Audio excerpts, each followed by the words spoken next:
7 días. La actualidad semanal con perspectiva evangélica. Hola amigos, les saluda Pedro Tarquis y le damos una calurosa bienvenida a este nuevo programa, nuevo porque empezamos una nueva temporada después del periodo de vacaciones y con mucha alegría pues vamos a empezar a analizar los temas de actualidad junto con Daniel Ofkan, director de Protestante Digital.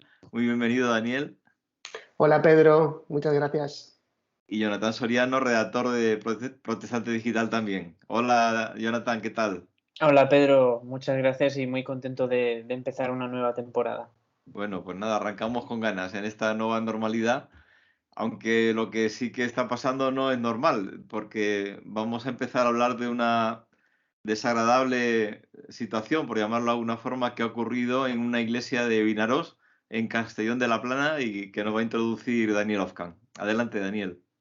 Sí, hemos estado cubriendo esta noticia que también salió en otros medios. A mediados de agosto, la Iglesia Evangélica La Roca en Vinaròs anunció que estaba preparando la celebración de una conferencia sobre familia, sexualidad, una conferencia que se iba a realizar en sus instalaciones, en las instalaciones de la Iglesia, y pusieron en redes sociales el anuncio de esta conferencia en el que pues iban a tratar temas de educación, de familia, de perspectiva sobre la sexualidad también en cuanto a la educación de los hijos. Todo esto desde una perspectiva cristiana, una perspectiva que compartimos la mayoría de las iglesias evangélicas en nuestro país. Y en cuanto se hizo este anuncio, ellos recibieron varios mensajes en el que les empezaban a acusar de que cómo podía ser que organizasen una conferencia que, según estas personas que por redes sociales se enteraron, pues estaba fomentando la homofobia o la LGTBI-fobia. En cuanto ellos tuvieron estas reacciones negativas, estuvieron valorando qué hacer y decidieron cancelar la celebración de la conferencia.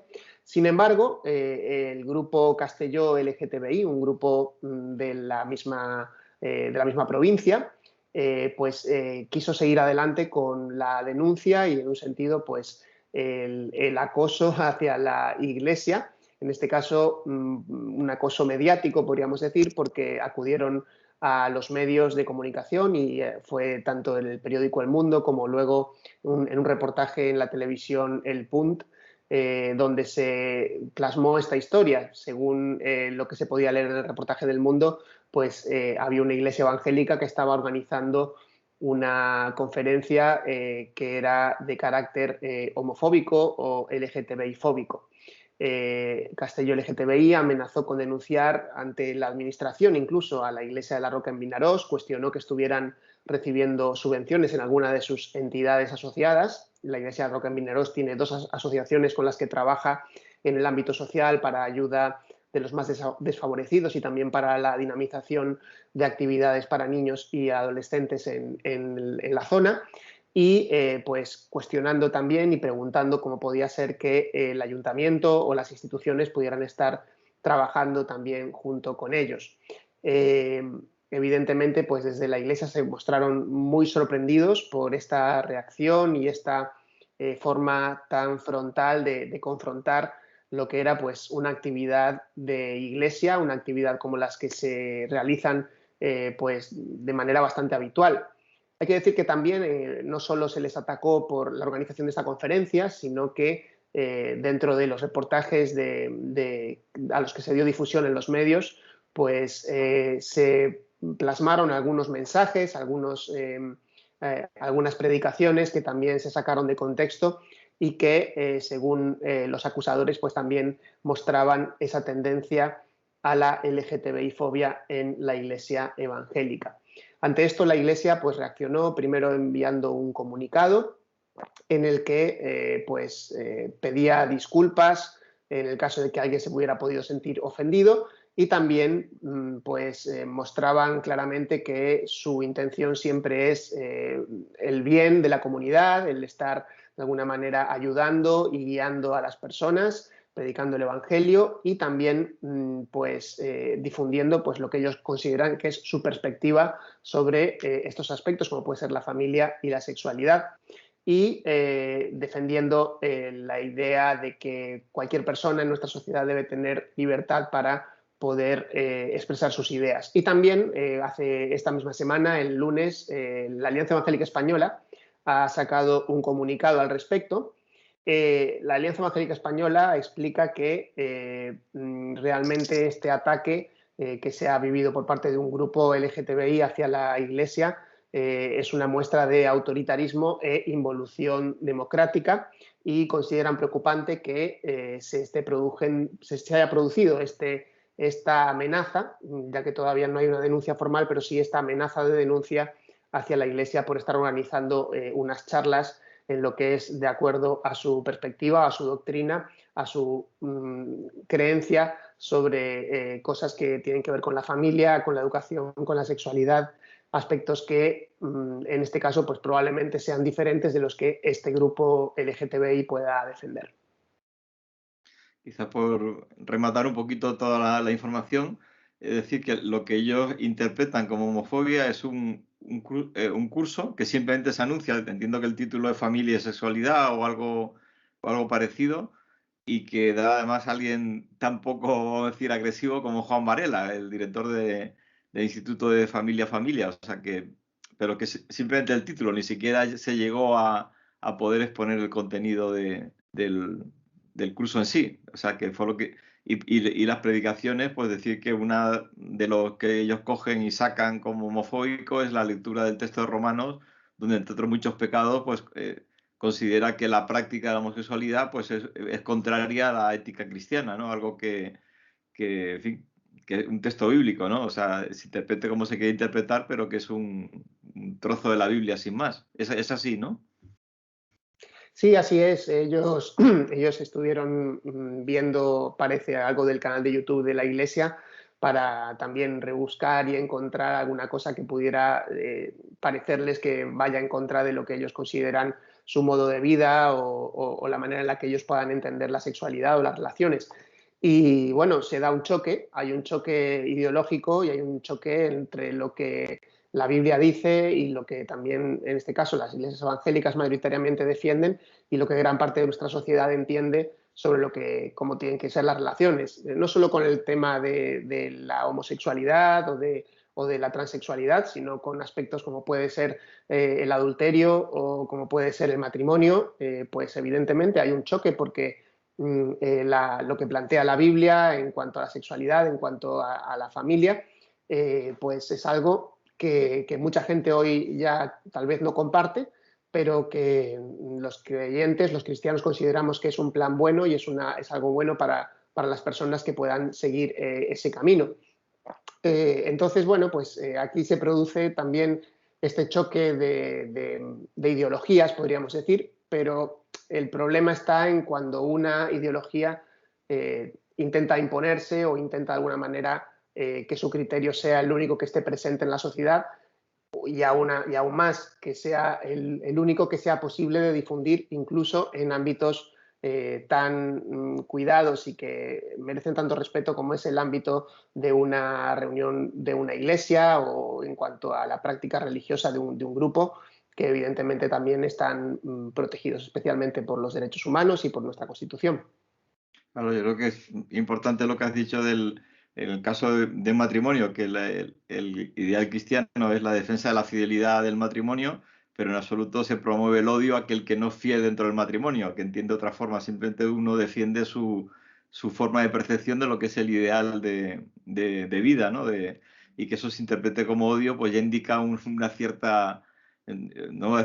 Más que sensibilidad exagerada, pues convertir lo que es simplemente el debate de ideas en lo que ellos llaman delito de odio, ¿no? Que es muy grave porque además lo que has dicho, no se ha llegado a que sepamos a llevar adelante la denuncia, pero caso de llevarse con las leyes que hay en la Comunidad Valenciana, en la Generalitat, puede haber penas de hasta 100.000 euros, o sea que puede haber una condena importante, incluso en teoría hasta penas de cárcel. Y después también la sugerencia me parece ya un chantaje, ¿no? Decir, de dar a entender que por qué no le quitan las subvenciones a una iglesia que además tiene una inmensa obra social. Es justo esta iglesia de Vinaros, una iglesia de 200 miembros, que es una iglesia de un volumen más o menos alto, ¿no?, para lo que es España, pero que tiene una presencia cultural, social, reconocida dentro es decir, no son unos que acaban de aterrizar y están haciendo a lo loco una serie de actividades, sino que es una iglesia muy asentada y que simplemente dar un curso. Yo creo que eso es lo que mi percepción es que ha asustado a muchas iglesias, vamos a asustar, o que ha encendido las alarmas, es decir, si se lo han hecho a esta iglesia reconocida y sin ningún fundamento, nos puede ocurrir a cualquier iglesia. Sí, en el ámbito de las iglesias evangélicas ha habido una reacción muy, muy grande de solidaridad con la iglesia, por supuesto, y bueno, también pues reacciones de todo tipo, ¿no? Nosotros en nuestra noticia, en las noticias que hemos ido poniendo en redes sociales, pues ha habido gente que ha reaccionado también mostrando solidaridad a la iglesia, también otros pues realmente ofendidos con esta bueno, con esta acción por parte del grupo LGTBI, que realmente a veces tenemos que tener cuidado de no considerarlos tampoco nuestros enemigos, en el sentido de que no tenemos que estar viendo a las personas realmente y juzgándolas incorrectamente. A veces ellos cometen el error de juzgarnos a nosotros también de esta manera, ¿no? Y muchas veces la pena sería, ¿no?, que haya mucho desconocimiento, porque realmente ahí parece que un desconocimiento grande sobre lo que es también el respeto a la persona que desde el ámbito evangélico se defiende. Eso ha sido siempre así y no hay una voluntad de imposición en ningún caso de lo que nosotros pensamos, sino que nosotros creemos en la persuasión, creemos en que hay maneras buenas y maneras adecuadas de construir la sociedad, pero realmente valoramos mucho la libertad y el hecho de que cada persona pueda tomar su decisión, tome sus decisiones para lo que tiene que ver con su vida. Y realmente es un planteamiento muy de aplastamiento, ¿no? Es un poco lo que decía también la Alianza Evangélica en su comunicado, que es como una especie de moderna inquisición, porque quieren de alguna manera silenciar, apagar, pisotear y eliminar cualquier rastro de lo que ellos puedan considerar en contra de lo que ellos quieren hacer o quieren difundir. Un hereje, ¿no? Dentro de la convivencia. Claro, es que es lo contrario de lo que ha hecho la democracia, ¿no? La democracia fue la convivencia en diversidad y esto es volver a, que decías tú, la Inquisición o también incluso el nacionalcatolicismo, ¿no? Es decir, aunque hay un poder con una ideología y al que está en contra de esa ideología, pues se le va a perseguir, se le va a hacer la vida difícil. Y además esto, en el fondo, también es de estas leyes que se han aprobado, que parece que se aprueban y hay como cierto debate y se queda al final en que, bueno, se han aprobado y parece que no pasa nada, pero ya tenemos el caso de la COAS detenida por ayudar a personas homosexuales que querían ayuda para modificar su atracción al mismo sexo, o este maestro que fue quitado de su lugar por defender que había solamente el sexo de hombre y mujer desde el punto de vista biológico y que no había otro sexo. Otra cosa es la percepción sexual de cada cual, ¿no? O sea que se empieza a ver como aplicaciones un poco ya efectivas de lo que es esta nueva sharia, ¿no? de la política que impone un pensamiento totalitario, ¿no? a toda la sociedad. Y realmente es de preocupar, o sea, asusta por lo que puede llegar a ser porque ya es el inicio, ¿no? de ese camino. Habría que puntualizar que hasta ahora ninguna multa ha prosperado, ¿no? Ahí señalabas el caso de la coach que tuvo una sanción de 20.000 euros y ahora la justicia la ha revocado. Esta fue una noticia del verano también sacada hace más o menos un mes y la justicia pues finalmente pues corrigió lo que era esa multa. Lo mismo pasó también con el caso en un colegio, donde también un director había enviado una carta en la que el director pues, mostraba su preocupación por ciertos contenidos que pudieran estarse ofreciendo en las escuelas y le denunciaron, le multaron y luego pasó lo mismo. Cuando fue a la justicia quedó revocada. Es decir, aquí la administración lamentablemente a veces está tomando posiciones y actuando pues fuera de la justicia, básicamente. Lo que pasa es que estas leyes se lo permiten, ¿no? Y realmente es preocupante que se puedan utilizar en este sentido cuando se está viendo que cada vez que van a tribunales pues acaban siendo revocadas estas multas, con lo cual pues algo está mal ahí en la articulación de estas leyes, evidentemente. Quizá lo triste sea esto, que realmente se están aprobando cada vez más leyes. En este sentido, hasta ahora se han aprobado leyes autonómicas y sí que está la ley LGTBI y la ley trans, que ahora se ha aprobado en Consejo de Ministros y que ahora comienza su trámite en el ámbito del Congreso. Así que en las próximas semanas, en los próximos meses, pues seguramente tendremos debate también sobre este aspecto. Y un aspecto que hay que resaltar, creo yo, en este debate es eso, es que realmente no tiene sentido que estas leyes tengan un régimen sancionador que luego realmente se muestra absolutamente arbitrario y que la justicia, cuando examina los casos, pues acaba quitándole la razón a la administración cuando hace estas aplicaciones de la norma, ¿no? Sí. Yo creo que también hay mucha confusión en el debate por el trato que hacen los medios generalistas de este debate, ¿no? Y quería preguntarte, Daniel, tú que has trabajado el tema, ¿qué es lo que has observado, ¿no? Viendo las noticias que comentabas antes que han publicado algunos medios, ¿qué trato han hecho de este caso, ¿no? Porque parece que en muchos casos ya hay un culpable muy claro, ¿no? Y el trato que se hace de la información, pues muy pocas veces es objetivo, ¿no? En este sentido, entonces creo que esto también ayuda a fomentar que el debate a veces sea más hostil, ¿no? Las acciones de la administración, por un lado, y luego toda la orientación que expresa la prensa general, ¿no? ¿Qué es lo que te has encontrado en este sentido?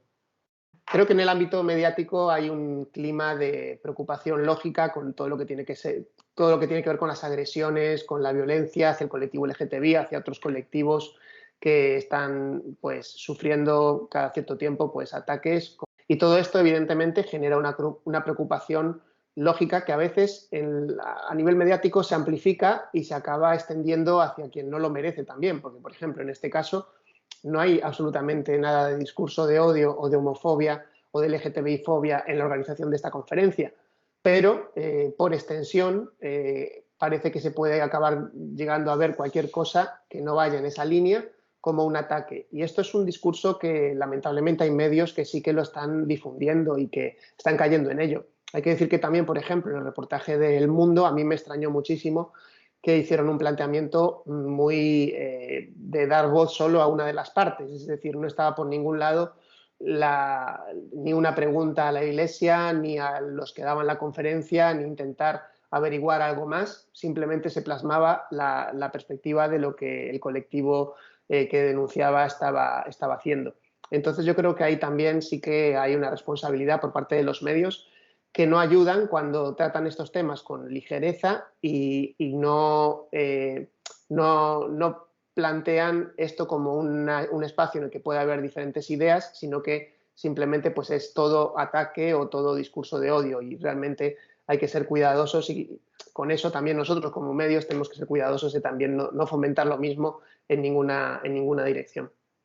Claro, yo ahí, vamos, primero decir que estos ataques que estamos viendo y que ya se han producido en otras ocasiones, que parecen más ataques puntuales, no una generalización, pero que son absolutamente condenables. Es decir, a mí entiendo que eso, en fin, que toda la justicia debe caer sobre quien hace este tipo de agresiones a personas LGTB o a cualquier otra persona, ¿no? Ahora, el tema es que de repente, aparte de esto, ¿no? Que es fundamental, es que justo coincide. Es importante que esto coincide con que justo se va a desarrollar ahora la ley contra la homofobia, y por lo menos mi impresión es que está pasando como cuando la ley de eutanasia. Empezaron a salir casos terribles de eutanasia que después no han vuelto a aparecer, se tomaron como emblemáticos para justificar la eutanasia, es decir, casos excepcionales para justificar una ley ordinaria. Y me está dando esa impresión de que aquí están saliendo casos que evidentemente son sensibles, que merecen todo el rechazo, el repudio, y que a todos nos duele, pero eso no justifica, como decías, que se extienda a convertirlo en una justificación para coartar todo pensamiento que sea simplemente un debate ideológico, ¿no? En contra del concepto de sexualidad, ¿no? que puede haber, que eso es lícito. Entonces a mí eso me preocupa, ¿no? O sea, eso entiendo que puede ser parte de una campaña mediática para precisamente cargar las tintas y justificar esa ley, que la ley en sí sí que es muy limitativa de un derecho fundamental como es la libertad de expresión. O sea, que eso, vamos, como bien decía, hoy escuchaba en la radio un político decía que ve mucha más a veces odio en discursos políticos y no solo de Vox, que suele ser el que se acusa, sino de otros partidos también conocidos como Podemos o similares, de auténtico odio, ¿no? De justificar el odio y dispararle a alguien en la cabeza y, en fin, hacer cosas de este tipo como una expresión dentro de un contexto, pero que bueno, que están diciendo cosas mucho más fuertes que las que se pueden decir en este tipo de debates. O sea que yo creo que hay que tener ahí cuidado, ¿no? De que a veces se manipula también la sensibilidad de la opinión pública. Sí, simplemente quizá para ir cerrando el tema, recordar que la información está disponible en Protestante Digital y también en la web de la Alianza Evangélica. Pueden descargar el comunicado que se ha elaborado en relación a este tema. Y bueno, vamos a seguir atentos también. Esperemos que finalmente pues, se quede solo en amenazas y que no llegue una denuncia a esta iglesia por su actividad, aunque finalmente la hayan suspendido. Y que, bueno, pues esperemos que en el futuro pues también podamos ver, no tengamos que ver muchos más casos de este tipo, que Sí. realmente se pueda también transmitir desde nuestra perspectiva que no queremos odiar a nadie ni fomentar el atacar a nadie, sino que queremos realmente pues, poder, en el ámbito de libertades que tenemos, poder hablar sobre cualquier tema y también dar nuestra perspectiva. Sí, quizás decir además que esto no es defender la libertad de una iglesia evangélica o de los evangélicos, ni siquiera de los cristianos, sino que es defender la libertad a seca, o sea, y punto. O sea, que hay muchas personas que tienen una visión que coincide con la nuestra de la sexualidad y tienen derecho a esa libertad de expresión, igual que la tienen, evidentemente, los colectivos que piensan igual o las personas que piensan igual que estos grupos LGTB. O sea, que la clave es convivir, ¿no? Y respetarnos. Y el respeto, yo creo que desde la Iglesia evangélica jamás se ha pedido ni que se encarcele, ni que se culpe, ni que se multe a ninguna persona por ser su orientación sexual, sino al revés, ha habido comprensión y puede haber casos excepcionales, pero la normalidad es que se le respete y pedimos ese respeto a la inversa, ¿no? Yo creo que eso es muy importante, no solo para nosotros, es importante para la convivencia aquí en España. Pues bien, como dices, pasamos al siguiente tema que va a ser más agradable. Todos tenemos en la cabeza a Gareth Bale, el galés jugador del Real Madrid, que no ha conseguido aprender castellano en no sé cuántos años que ha estado en España. Y curiosamente hay un galés evangélico llamado George Lawrence, que no solo aprendió el castellano, sino el catalán, y además es autor de un himnario en catalán tremendo, ¿no? O sea que lo digo para que pongamos en valor ya solamente el esfuerzo lingüístico que hizo este hombre.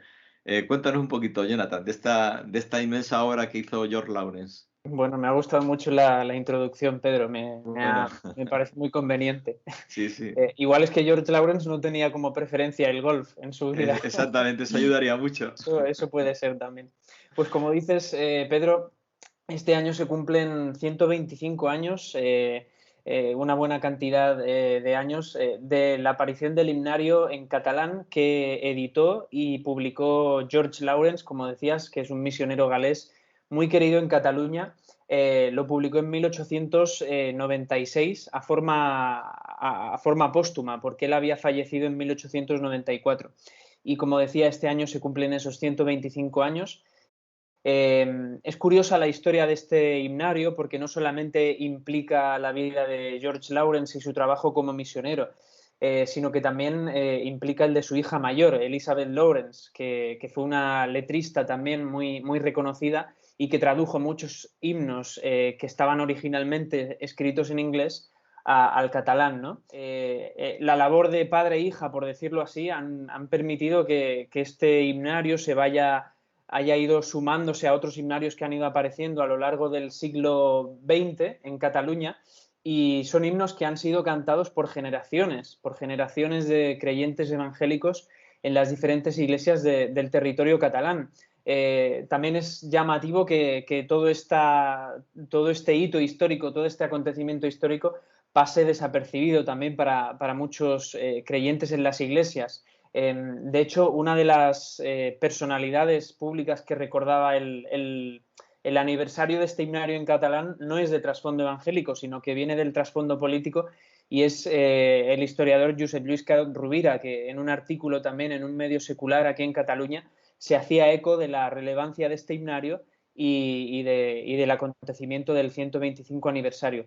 Simplemente destacar, la figura de Lawrence probablemente sea reconocida por muchos por su trabajo social, por su trabajo a nivel de fundación de escuelas, sobre todo para las familias catalanas de finales del siglo XIX, principios del siglo XX, que tenían menos recursos, las familias más pobres del territorio catalán, pero también por fundar un hospital que se conoce como el precursor, ¿no? El hospital que preparó el terreno para el hospital evangélico que hoy en día pues, está en la ciudad de Barcelona, ¿no? Pero además de todo esto, a George Lawrence se le puede recordar también por su legado cultural, ¿no? Como decías, un galés que habla inglés, que llega a España en una misión de las asambleas de hermanos y que además de hacer el esfuerzo de aprender el español, también aprende el catalán y se dedica también a la traducción de escritos originales en inglés al idioma autóctono, ¿no? al idioma en catalán. Pues el legado cultural de Lawrence en Cataluña se aprecia mucho por pocas personas, no es muy conocido, es más conocida la labor social que la labor teológica y cultural, pero bueno, tenemos a Joaquín Campistrón, que es un buen amigo también. Él ha investigado mucho la labor de Lawrence y él destacaba que evidentemente este himnario formó rápidamente parte de las primeras recopilaciones que hicieron también los líderes evangélicos en Cataluña de principios del siglo XX y que fue considerado como una bendición, ¿no? Entonces, simplemente animar a las personas que también nos ven a conocer toda la historia de George Lawrence, que va mucho más allá de la labor social, que también fue muy importante y muy relevante en su contexto, pero que ese legado cultural también ha ido traspasando de generación en generación, ¿no? Y que, bueno, pues en pleno 2021 podemos celebrar este recordatorio, ¿no? De esos 125 años de ese himnario en catalán. Sí, la verdad es que agradecer la labor de Joaquín Campistrón, como tú dices, porque es muy importante el valorar a estas personas que dejaron su patria original para hacer suya la patria a la que iban, ¿no? Y que en ese sentido a veces el misionero se ve como ese alguien extranjero que llega y es gente que da su vida por el lugar donde va. Me recordaba George Lawrence a Josh Borrow también, ¿no? A don Jorgito el inglés, al que con los gitanos, toda la labor que hizo también de la Sociedad Bíblica Británica. Y la verdad es que son personas que dejan una huella inmensa y yo creo que es muy importante que la reconozcamos, ¿no? Habrá muchos más también que están en esa línea y es importante el que no les olvidemos, ¿no? Porque son parte de los que han conseguido que la fe llegue a nuestra tierra. Sí, exacto, Pedro. Y también simplemente añadir a lo que comentabas, ¿no? Con la referencia a Borro, muchas veces hoy en día pensando en la misión, pues con el paso de los años se ha ido adquiriendo una cierta sensibilidad por el idioma, ¿no? Aunque todavía no es muy común entre los proyectos misioneros y se necesita mucho más trabajo, pero es verdad que se ha ido adquiriendo esa sensibilidad por los idiomas autóctonos, ¿no? Hace poco veíamos también la publicación de la Biblia en asturiano, la noticia que preparó Daniel y que fue de mucho ánimo también. Entonces, bueno, se ha ido desarrollando esa parte, pero es de mucho ánimo ver que hay precedentes históricos, ¿no? Y que en aquel tiempo, con todas las dificultades que había y no con todas las libertades de las que gozamos hoy, pues ya se dedicaban y ya tenían esa visión de alcanzar a los pueblos en su idioma, ¿no? Y eso sirve realmente de ánimo a la hora de organizar un proyecto misionero, de pensar en la visión misional de la Iglesia hoy, ¿no? Y precisamente también en el contexto en Cataluña, que hace tanta falta también, ¿no? Desarrollar esa predicación y esa adoración en el propio idioma, ¿no? Porque aunque hay muchas iglesias, pero la mayoría pues se comunican en castellano. Entonces, como digo, es de mucho ánimo ver este testimonio de Lawrence. Y Borro tradujo parte de la Biblia al caló, al gitano también. O sea que, bueno, y decir que Castelar tradujo parte del libro que él hizo, ¿no? De sus experiencias aquí en España.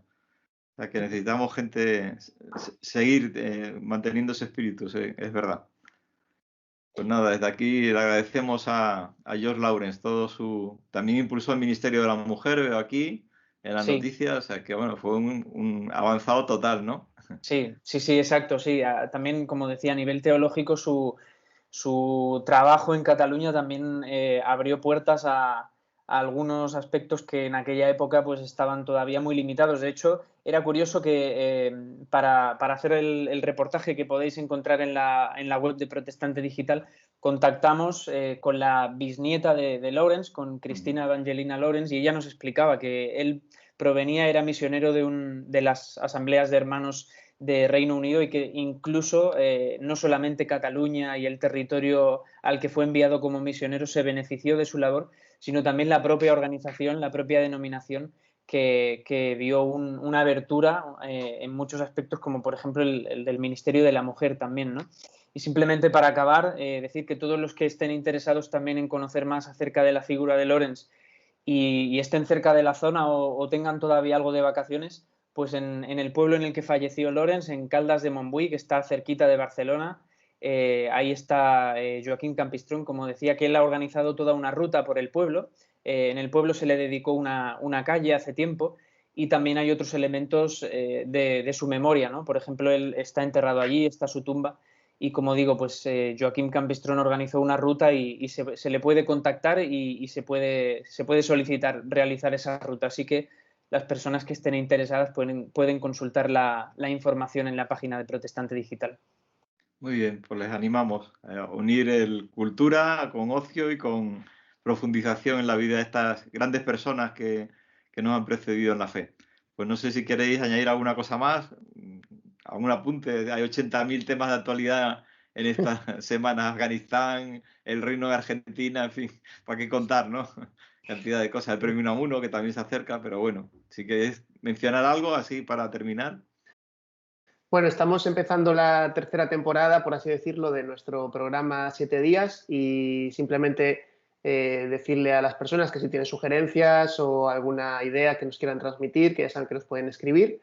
El programa se está emitiendo tanto en YouTube como en Facebook, y allí esperamos sus comentarios también para poder hacerlo mejor, que siempre queremos pues, poder servirles también de la mejor manera posible.